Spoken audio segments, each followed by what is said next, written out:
Hey, everybody. What I wanted to talk about this week is audiences. Now, when you're taking pictures, just doing portraits or things like that, you don't have to worry about this kind of stuff. For the most part, you're not in anybody's way. And if you look at some of the TikTok videos and things where you've got street photographers or, they'll roll out a red carpet and video somebody walking down, you don't have to worry about the people around you. You're not you're putting on an event specifically for you. But if you're doing a wedding, if you're doing some other kind of event, there's a couple things you have to keep in mind. One is, do you have access that the general public does not?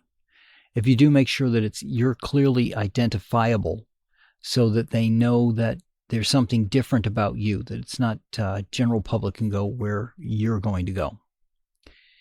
If you don't, and you're just filming an event or taking photographs at an event, remember to be mindful of what the limitations are for the general audience, where you can and can't go. But beyond that, the other thing I want you to keep in mind is being out of the way of the audience. All right, so that for me might mean that if I'm toward the front of a group, I might squat down so that people can see over me easily. I try to get out of the way as much as possible so that I'm not blocking the audience's view. Think about it at a wedding. If the wedding photographer is shooting the wedding, but is in the way of the audience seeing the bride and groom taking their vows, it's a bad thing, right? There's ways around that, and that is basically to have cameras that have good lenses to them so that you can be at the back of the group and still look like you're standing right next to the two of them. And that's an advantage that we have. It's an advantage that the people with cell phones aren't going to have. And the reason for that is simple. My cell phone will go to 10 times magnification, which is fantastic. But if your hand shakes even a little bit with that kind of digital magnification to it, it's clearly visible. You've now blurred the shot because the camera can't keep up with the movement and the focus point. So the advantage we have as professional photographers is that we have access to really good glass. And as again, I said before, again, none of this channel is sponsored, but if you go to some place like Lens Rental, which I'm always happy with, and you rent what you need for the shoot, you can be completely out of the way of whatever it is that you're doing, right? You can step back, take your photographs, and not be in the way of the audience. And that's going to mean that you need to swap lenses. And again, as I've said before, if you need to rent a lens, right, first of all, when you take it out of the package, get used to the feel of it. Get used to the weight, right? Some of these lenses are pretty heavy. The lower the f, and by that I mean f2.8, f1.2, if you can get one, that means that the aperture opening to glass ratio is smaller, right? It's the aperture opening. So if you're shooting an 80 mil over 1.2, it's 80 over 1.2 versus 5.6, which is 80 divided by 5.6.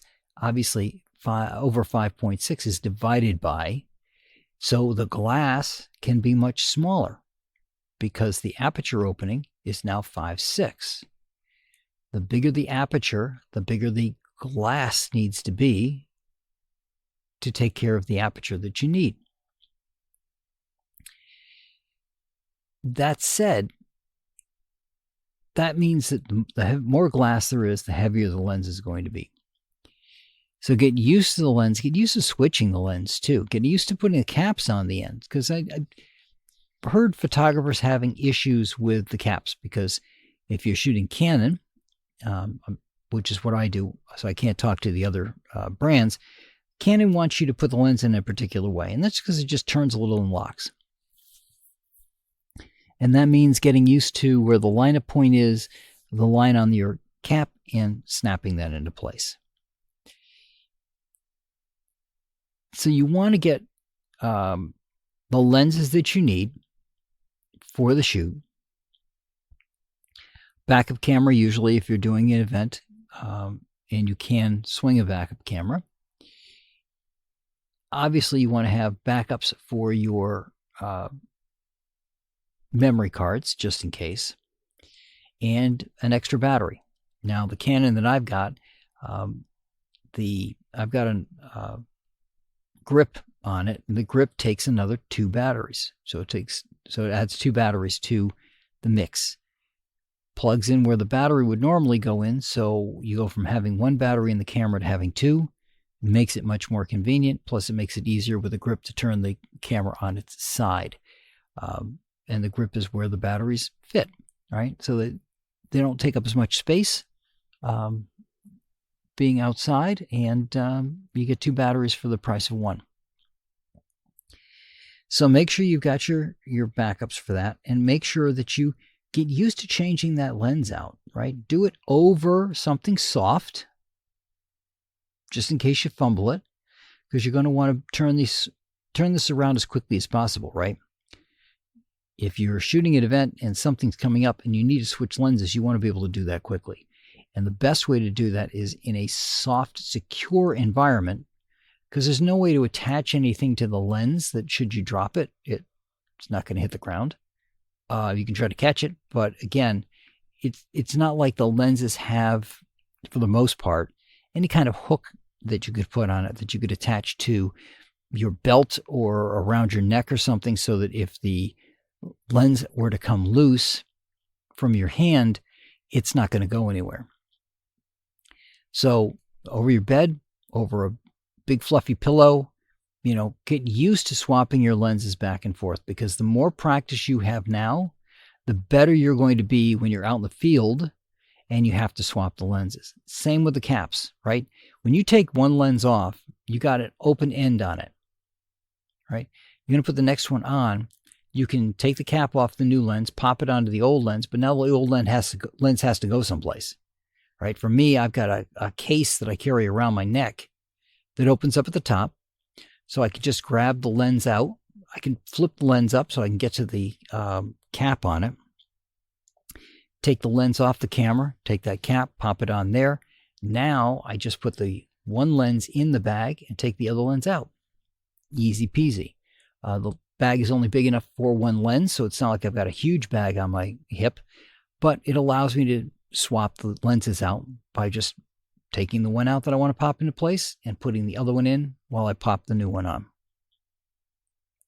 But get used to that, especially if it's not something you typically do. If you're used to just going out and shooting with a lens for the entire thing, you need the practice. Even if you used to doing it, I recommend that you practice a little bit before you go back out again with it. If it's been a while, I'll be looking at doing it with mine, but for me, I have a 2.8 and then I've got a variable, which they typically call a kit lens, because the F is variable. And again, that's because as you go up in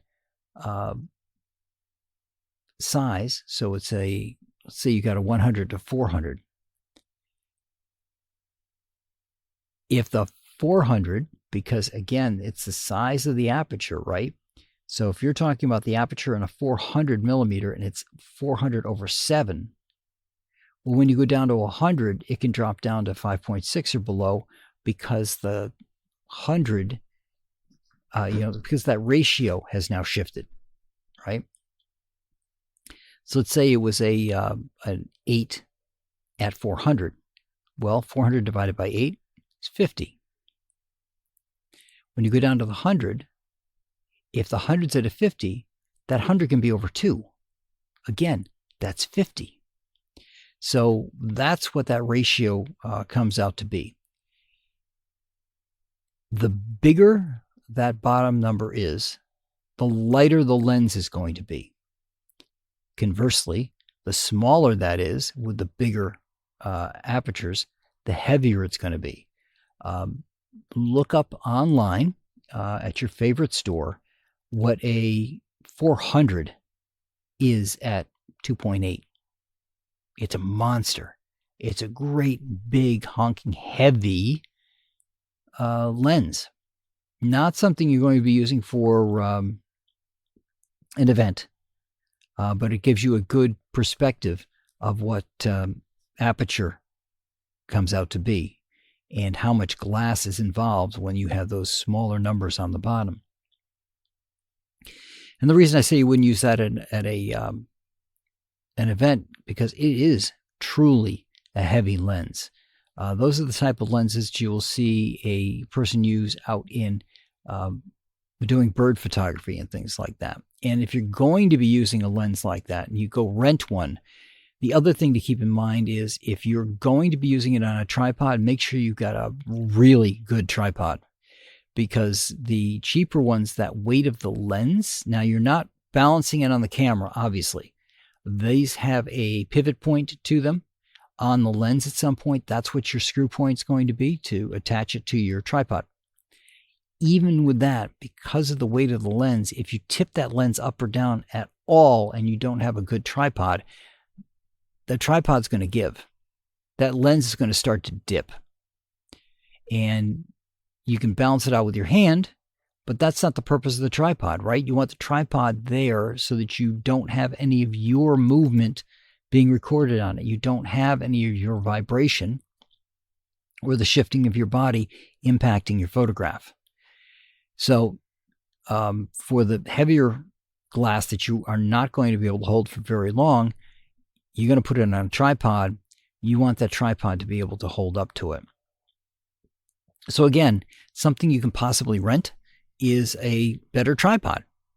But keep that in mind when you're putting out what it is that you want to do. Is, again, I said earlier, plan out your year and figure out what it is that you're going to need. And when you figure that out, what lens are you going to use? And if that lens is going to be heavy, look it up. Make sure that you know what the weight of the lens is going to be. And even if it doesn't seem like much, remember, the longer you hold it up, the more strain there is on your body. The more strain there is on your body, the more likely you are to shake from fatigue at a certain point, as the muscles start to become hit their point. And that's going to mean that you are going to have bad photographs at that point, right? You're going to start getting a little blur in there, a little shutter motion, or a little blur motion from you trying to hold this lens up.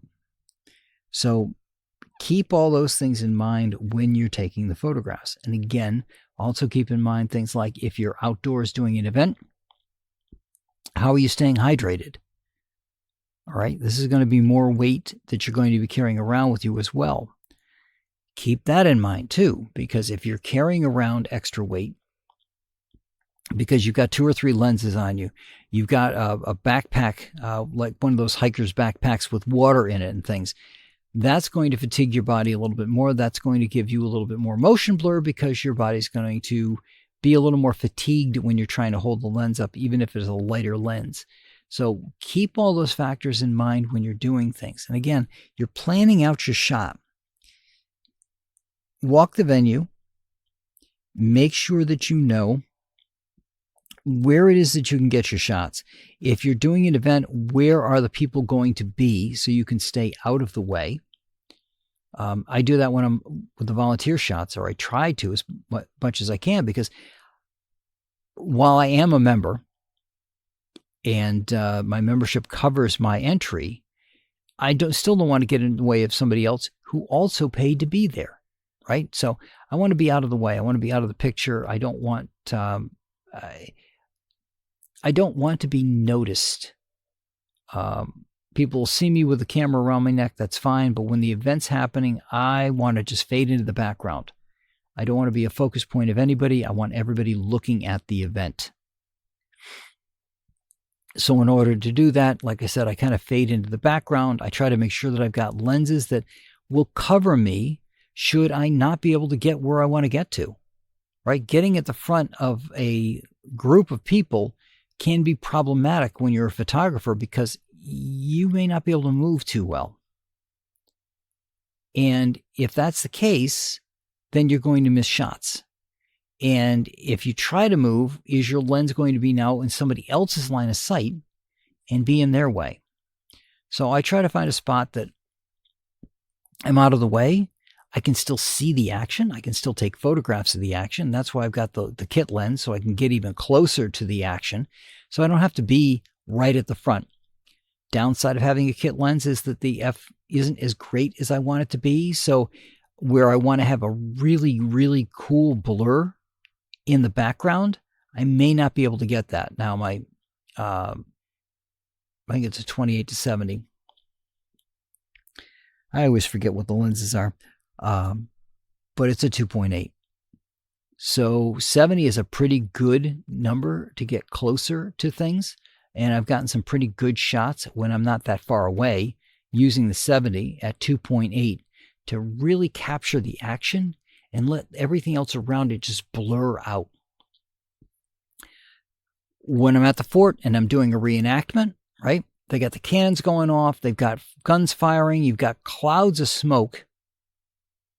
But you can grab that person who's reloading his gun with all that smoke around him and make them be crisp, let all the smoke fade to blur, so it makes it more like you're there. If it was all very sharp, you lose that fog type out of it because the particulates in the smoke are much more visible that way. But when you can back it down to a 2.8, and you can focus on that person and you can make them pop and fade everything else out into the background because it's non-essential. It's needed for the story, but it's not essential for what you're trying to capture. And you're trying to capture this person frantically grabbing their stuff, or not frantically if this is normal and they're trained to do this, grabbing the material they need to reload their gun and putting it in the gun. You'll be able to capture all of that in clarity while the chaos around them fades into a bit of background and something that's not going to be distracting to the viewer. They're going to concentrate on the subject that you chose. So that's what I got for you guys this week, and I will talk to you all next week.